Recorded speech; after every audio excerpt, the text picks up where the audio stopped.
Welcome, everybody, to another edition of the Inside View with Teddy Panos. I am your host, Teddy Panos, coming to you from the spacious, luxurious, and beautiful Inside Lowell Studios here in downtown Lowell. Got a special guest joining me here in studio. You might have caught a quick sneak peek of him off the top. We're going to bring him in a quick second.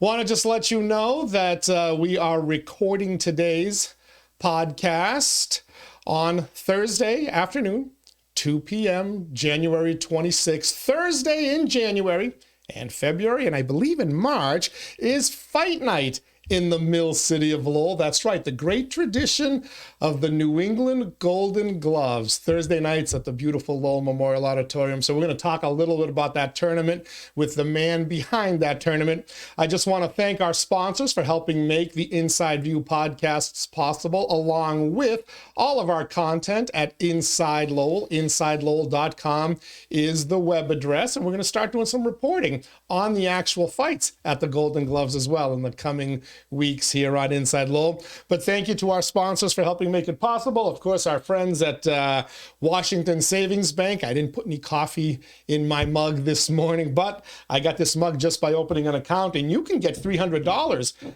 just by opening a qualified account at Washington Savings. You open an account, get $1,000 direct deposit in there, paychecks, Social Security checks, any qualifying direct deposit. You get $1,000 in there within 1 month, they're going to give you $300, a 30% return on your money, and you don't have to do anything except open an account at a bank with tremendous service and a rich history here in Lowell. WashingtonSavings.com to learn more. I want to thank our friends at Boston North Company, Retail Restaurant Solutions.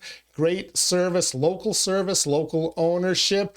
They provide it all. POS systems, ATMs, credit card processing, digital signage, bostonnorthcompany.com. Tell my friend George Dimitroulakis that I sent you. Thank you as well to our friends at Hafner's. Hafner's fuel, heating oil, propane, winter, cold weather.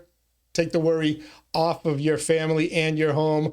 Hafner's has comprehensive services, whether you use propane or heating oil in your home. They offer quick, reliable, and friendly service, 24/7 service for their oil customers. Call 866-IT-KICKS, 866-IT-KICKS, or visit hafners.com to learn more. And of course, last but certainly not least, our friends at Reverie 73. Beautiful location, cannabis shop in Lowell, 1148 Bridge Street in Lowell. The store itself stands out the minute you see it from the outside, the minute you walk inside. It's beautiful, it's clean, it's bright, and their knowledgeable staff is always ready to assist you and willing to spend the extra time to answer any questions you might have. So whether you're new to the world of cannabis or a canna connoisseur, as they call them, the team at Reverie 73 is sure to elevate that cannabis experience for you. Visit them, as we said, 1148 Bridge Street in Lowell, or order online at reverie73.com. And with that, I'm very pleased to welcome in my special guest today on the Inside View, Bob Russo, the Executive Director of the New England Golden Gloves. And as I just learned before I hit the record button here, Bob, you are now the National President of the Golden Glove. We haven't chatted since my radio days many years ago, but boy, you're climbing the ladder there. Is that a good or bad thing for you, sir? Well, as you go down the ladder, they keep, you can't get out, and they just keep putting more on you. So, but I'm happy to do it. It's my passion, and I love doing it. It's we got right now probably the beginning of like 80 national tournaments going out throughout the country. So the phone is ringing off the hook, but it's good, it's all good. Yeah, we're going to talk a lot about the Golden Gloves, the tournament here in New England, and this is actually a special year. Just a little bit about yourself, folks not familiar with you. You're not a Lowellian yet. We'll make you an honorary one pretty soon, though. I've been here quite a while. How did you get involved in the fight game, and in particular with the New England Golden Gloves, which we like to call the Lowell Golden Gloves here? Yep. Well, my uncle was the boxing commissioner in Maine, and he was the one that booked and sanctioned the infamous Ali Liston fight in Lewiston, Maine in 1965. So I was like 8 years old, and all of us, we all got tickets. So I was there. You were there for that historic night. Yeah. Did Liston really get hit? Can you answer He that did. question? He got hit, and it was enough to put him down, but not enough to keep him down. And it really, the one thing people ask about that all the time, the bottom line here is the referee. Back in those days, they used celebrity type referees. So Jersey Joe Walcott, the next heavyweight champ, was the ref, and he basically mishandled it because when the fight was stopped, they were up in boxing again. And but I guess it was the editor of Ring Magazine called him over and says, Joe, this fight, he's been down more than 10 seconds. So the fight's over. And he called it. I mean, it really shouldn't have been called because the count stops when you come out of that neutral corner. Sure. So Ali kept coming out. So that delayed it. So it was really mishandled. Dude, there's some boxing history most of us don't know because usually the only thing you see is the knockdown. Yeah. And then they go to that iconic photo of Muhammad Ali standing over him and taunting him in the middle of the ring. Yeah. So, interesting story there. But also boxing at that time was just taking root in Portland, Maine again. I mean, because it was popular in the 40s and so on. But it came back in the 60s. And it became, they say, the busiest fight town in the world consistently. It was about 12 years they ran every single week, no matter what happened. They had a Christmas show, a Thanksgiving night show, every Thursday, and they packed the place. I do events there now, and I pack the place. I just did one in November. We oversold it. It's the right demographics, just like Lowell. It's a blue-collar type town, where they support. It's not too big where you don't support your local heroes, and that's how Portland is too. So I was the glove boy at the expo as a little kid, and then I started going to the gym, and I was like 10 years old. So boxing was in your gloves in your blood, I should say, and probably in your gloves, for lack of a better term. When you were presented with the opportunity to come here and start to run the Lowell Golden Gloves, as we call it, the New England tournament, did it take you much thought to not really say yes and jump on board? My predecessor, Bill Hoare, great guy, God bless him. He liked me. I was the coach for the New England national team for many, many years. He kept picking me, and now I don't pick like that now. I pick the guys that have fighters in. If they don't have them in, I don't pick them. He picked me even if I didn't have one. So we had kind of a relationship. So I think that he recommended me. So they contacted me and offered me a position, and I took it, and I've been there ever since. You made a statement to me as we were chatting a little bit when you first came into our studios here that I'm a sports fan, and I've loved boxing. I kind of grew up. Muhammad Ali was one of my sports heroes. So for me, it's easy. But you said something. You said boxing is more than sport. What do you mean by that for those who may not be boxing fans and may not get it? I think that, when you realize what it really does for at-risk kids, the tougher kids, the street type kids gravitate towards boxing. And so that gets them into hopefully with a good mentor. And a lot of these kids don't have fathers. They don't have real direction. And so this teaches them a healthy lifestyle. The thing about boxing is what someone once said to me, it's not a sport, it's an obsession. And when you get involved in it, just like me, I've been obsessed with it since I was a little kid, is that you really get into it. Same with the kids that become boxers and amateur boxers. They usually stay with it and become coaches and so on. But the bottom line, it puts them in the right direction.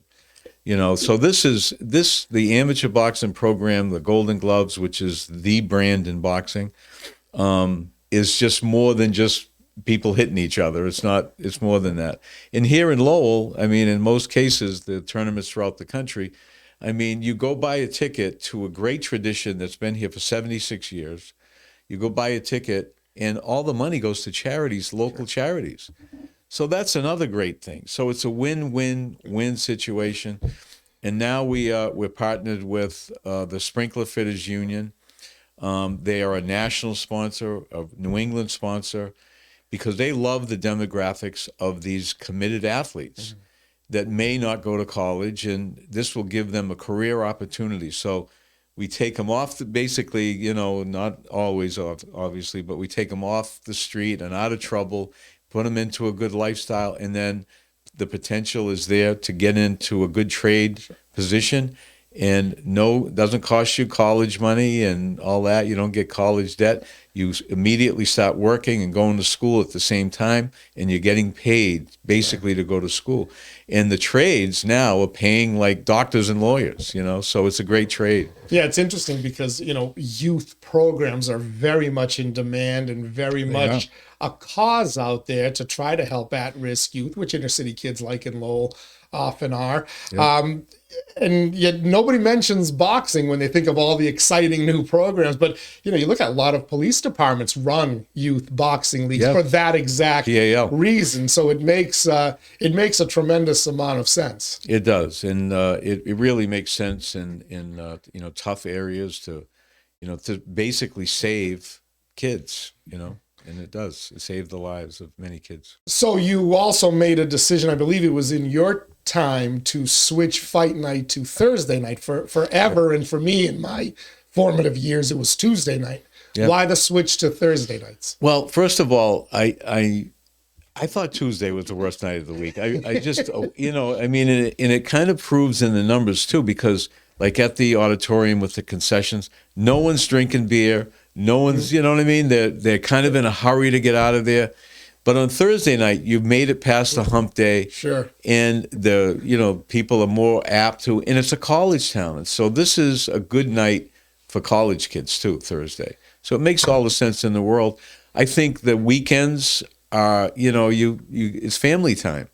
So Thursday's the best night by far. Are you seeing kind of a return to that, to younger people getting involved? Because, boxing as a sport nationally kind of was struggling. A lot of the youth were gravitating towards the mixed martial arts, the ultimate fighting, that kind of stuff. And you could see it in the crowds at the auditorium. Whenever I'd go, I'd try to take my godsons every year because, like a Christmas gift, it would be an outing. Are you seeing that? Are you seeing those results that you were hoping for now? Are you getting younger people? Are you getting college kids to return to the sport, at least to being fans of it? I think that we are. I think that it's always a constant, Bill. People have been saying for 100 years that boxing is dead or dying, and it'll never go away. The bottom line is that you need local people. Sure. Nowadays, the kids don't stay in this amateur part of the sport very long. There's pro promoters all over the place, and they pluck these guys out and turn them pro. Back in the day, there's Joey Elliott. He won the Golden Gloves like 10 times. I mean, he was here for 10 years. Doing the same thing. So he had a great fan base. So that's part of it. But the biggest thing about the MMA and versus boxing is they're great athletes, and they're tough guys too. But we kind of lost ground to them to some degree because we went off TV, they went on TV. Sure. So they actually captured a young generation of fans. But if you have the local talent, like in Portland, in my club, I just did a show in Portland, Maine at the Expo, which was famous for it. We oversold it, over 3,000 fans. And that's because it's all locals, all my guys, and local sells. So if you have the local talent, the people will come out. And that's something a lot of my people, a lot of my friends, my generation, they're bemoaning the fact that the local heroes, they're obviously Mickey Ward and Dickie Eklund, but I go back as a proud Greek to the Christakis brothers. They certainly drive the crowd. What's the best way to get the locals back into it for us here in Lowell? And as you as a Portland guy, you're saying it works in Portland. You're able to get the guys. What can we do here in Lowell other than, shine more of a spotlight on the Golden Gloves tournament itself to kind of re-energize the sport among our youth? Well, it's all about the local programs too. We lost Arthur Romalo a couple of years ago. And, he's so hard to replace because a guy like him, he also did. I mean, he had shows on the books when he died.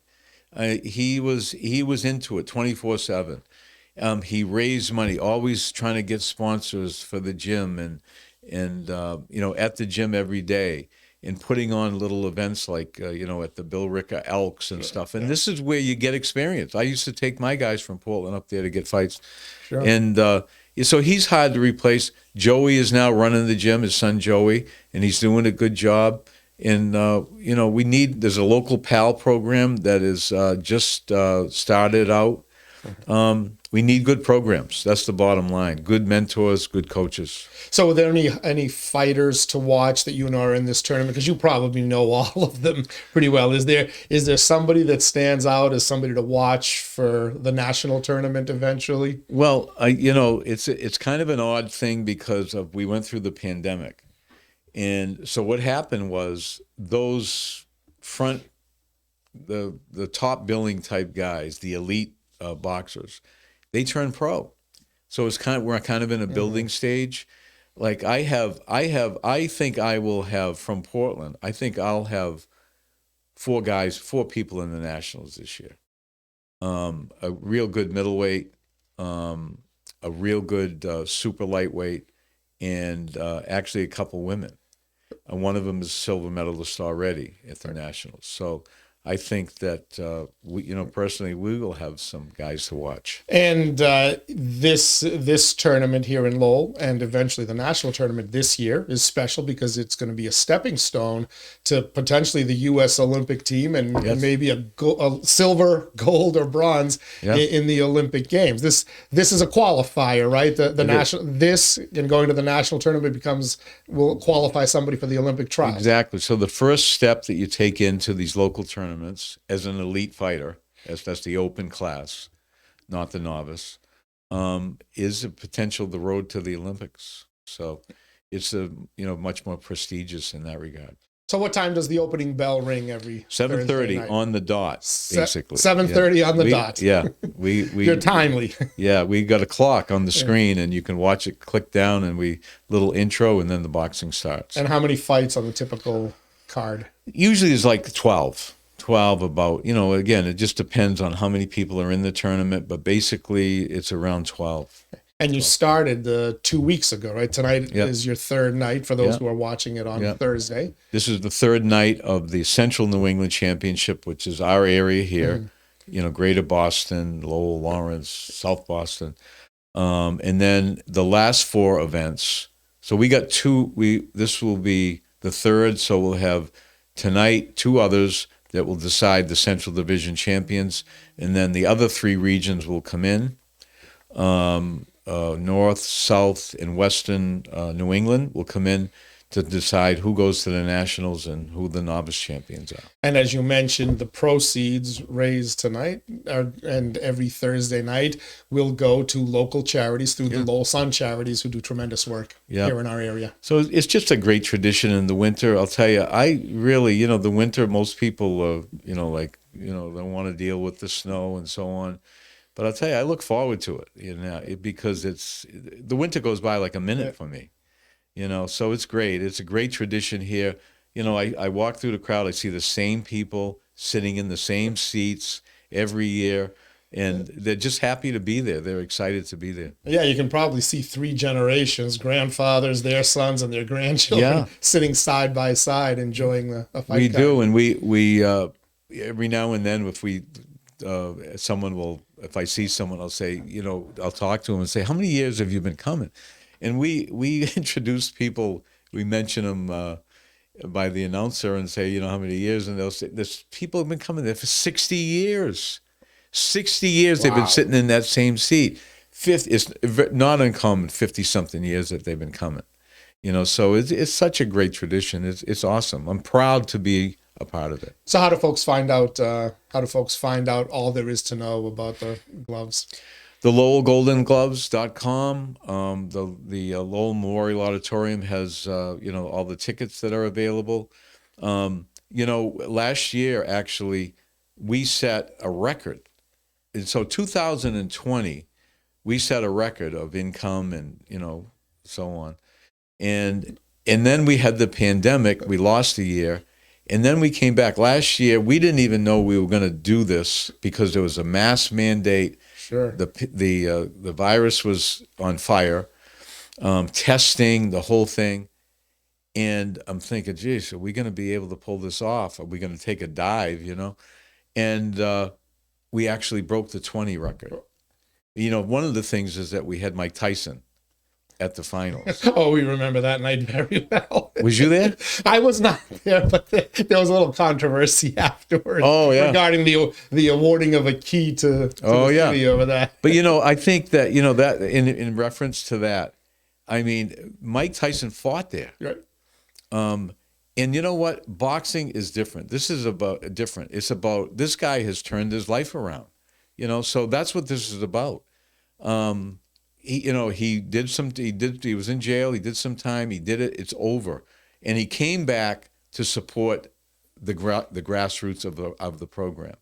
So he should be commended for that. Yeah, in many ways, and minus the criminal conviction there, he was the typical story, though. A kid that came from a tough background. Boxing was his way out. Unfortunately, it went bad for him, and he made some serious mistakes. As you said, he did his time, and now he's by all indications a different person. And it was interesting to me because I did see a lot of social media footage of that night.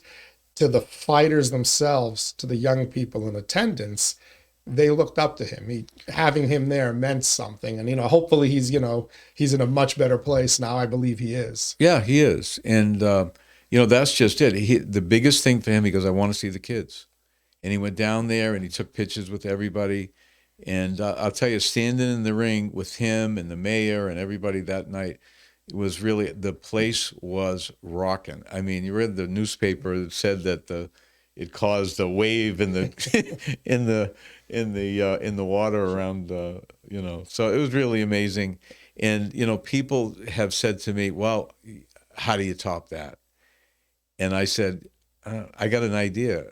We top it with the guy that knocked him out." Oh, really? So we're working out the details now, but I believe that we're 99% sure that we'll have Buster Douglas here at the finals this year. Buster Douglas making an appearance. Ooh, yeah. a little bit of news there. Yeah, breaking story. And he was the last undisputed heavyweight champion. That he had all the titles. Interesting. Yeah. So great guy too, and he really handled Tyson pretty easy, as fearsome as he is, I remember the shock because that night getting the results coming 40-1 underdog. Unbelievable. So, yeah. All right. So LowellGoldenGloves.com website. Of course, you follow the Lowell Memorial Auditorium or the Golden Gloves on Facebook and all the other social media. No lack of information in 2023. No, there isn't. And, the tickets are still cheap, $20, It's a great value. It really is, and it's a great night. So come on down and donate to charity at the same time while you're having a good night out. Okay. Bob Russo, Executive Director of the New England Golden Gloves, and National President of the Golden Gloves. Thank you for joining us here in our Inside Lowell My studio. pleasure. Thanks for having me. Good luck tonight and every Thursday night until we crown some champions. Yep. We got, what do we have? 6 more nights. 6 more opportunities. Yeah, so get out and see it, folks. All right. Thank you. Thank you so much. And thank you to all of you for watching here. InsideLowell.com is the website. You can watch all of our podcasts there. You can also see them on our YouTube channel, Inside Lowell. Want to thank our sponsors one more time, Washington Savings Bank, WashingtonSavings.com. Thank you to our friends at Reverie 73 as well. You can order online at Reverie73.com or visit their beautiful location, 1148 Bridge Street in Lowell. Hafner's Fuel Company. Call 866-IT-KICKS. You can see their little, the Reverie 73 and the Hafner's Kicking Mule, that iconic logo up behind me there. 866-IT-KICKS or visit Hafners.com to learn more. And of course, thank you to our friends at Boston North Company Restaurant, retail solutions for small businesses or big businesses, locally owned, locally run, BostonNorthCompany.com. And with that, I thank you all for joining us today or any day that you're watching this, as we like to say at InsideLowell.com. News and information on your schedule, not ours. We'll talk to you soon.